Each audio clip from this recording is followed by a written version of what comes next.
All right, ladies and gentlemen, you are welcome to another great episode on your favorite political talk show, The Truth with Ben Jokes. Now, it is sad that while other African countries are waking up to good governance, our situation in Nigeria in terms of governance is getting worse. It is easy to think that things are this bad under Tinubu largely because of the 8 disastrous years of Buhari.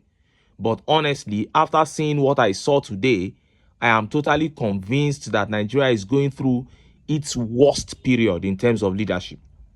It is a bad thing not to have a clear-cut plan, but what is worse is to be a puppet, accepting every idea that is thrown at you, especially the bad ideas.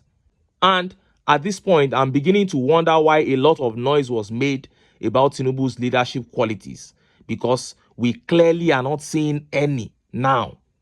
About 5 days ago, the president of Kenya, William Ruto, responded to the agitation of the people of Kenya by drastically cutting down the cost of governance in all government sectors in Kenya.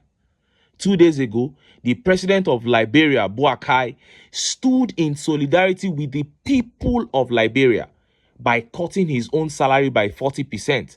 Then he proceeded to refusing to release money to buy exotic cars for Liberian lawmakers. Traore, the military junta in Burkina Faso, is going head-to-head with France in defense of the people of Burkina Faso.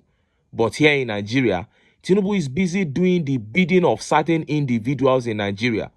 About 2 months ago, Tinubu, in a bid to deceive Nigerians, pulled out the Orosayan report, which mandated the scrapping and merging of ministries in Nigeria to cut the cost of governance.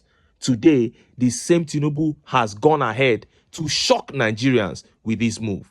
Before I show you what he did and how Nigerians reacted, let me quickly show you this video that once again stressed how Tinubu weakened ECOWAS with his poor decision-making and generally poor leadership skills. See the video. The problem with this dossier is that ECOWAS already committed the most serious mistake they could, which is to issue the ultimate threat of military intervention without a basis in the regulations and procedures of ECOWAS, and then have their bluff called off.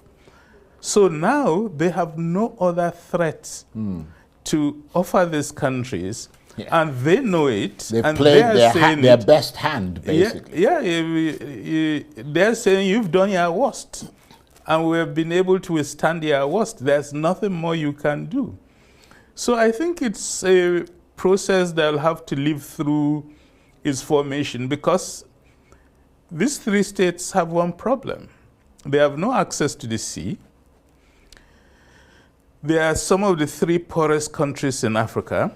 They are highly dependent on their southern neighbors, and therefore it's not uhuru for them to stay out of ECOWAS. It doesn't make sense for them to stay out. So you think they're bluffing then?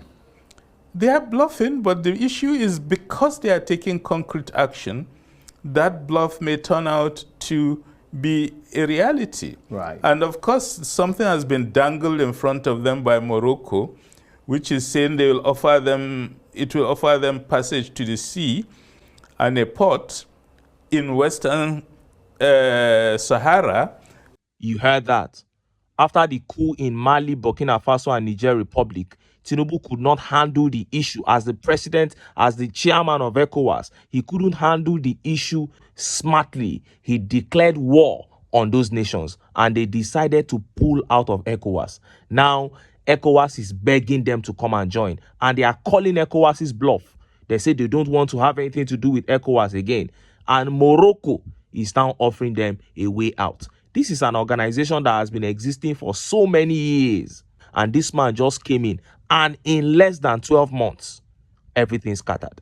To the point that members of ECOWAS themselves have come out to say that this is the weakest ECOWAS has ever been. And another election is going to be conducted very soon for the chairmanship of ECOWAS.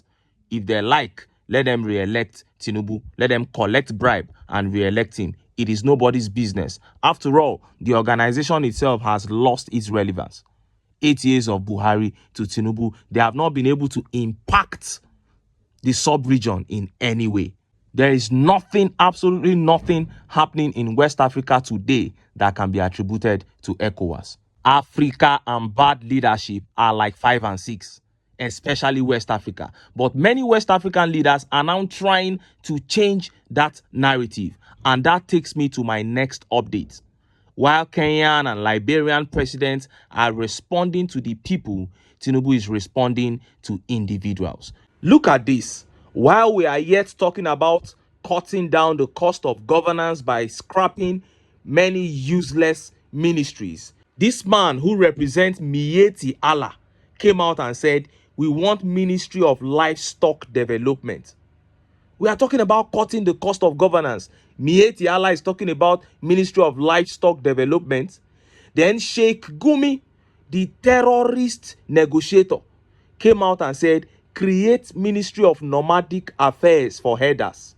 To create a whole ministry for herdsmen after they are killing people. When we are talking about cutting the cost of governance. And when Gumi and Miyetti Allah made these demands, we laughed at them. We called them crazy because we know that a committee of 10 sincere men with the full backing of the government and with good legislation from the National Assembly, the farmers herders clash will be a thing of the past in a jiffy. But look at how Tinubu responded. To tell you what we are saying about leadership, Tinubu responded. Breaking. Tinubu government creates Ministry of Livestock Development to address herders farmers conflict. Bola Tinubu's administration has approved the creation of a new ministry, the Ministry of Livestock Development. The establishment of the ministry seeks to address the long-standing conflict between herders and farmers, an issue particularly prevalent in Benue State. This development was unveiled at the presidential villa during the launch of the Presidential Committee of Livestock Reforms, signaling a significant step towards resolving this persistent challenge. In a dramatic scene in June, Senate President Godswill Akpabio vehemently asserted that cows do not hold citizenship in Nigeria amidst intense opposition from northern senators who resisted the effort to prohibit open grazing in the country. A widely circulated video captured the intense debate and passionate exchange that characterized the session in the upper chamber. And look at how Nigerians reacted. Look at some of the tweet reactions. This tweet here by Olorogun E says, what happened to the Ministry of Agriculture? This is just another waste, and Nigerians will only comment and move on to play on social media while they await Big Brother Naija to come and take away their sorrows away temporarily. That's what we do in this country. A man makes such a terrible move amidst hardship. He's making a move to waste more resources, and Nigerians are not going to react. And this tweet here by Samuel says, this is how Tinubu plans to cut down the cost of governance by creating more ministries, right?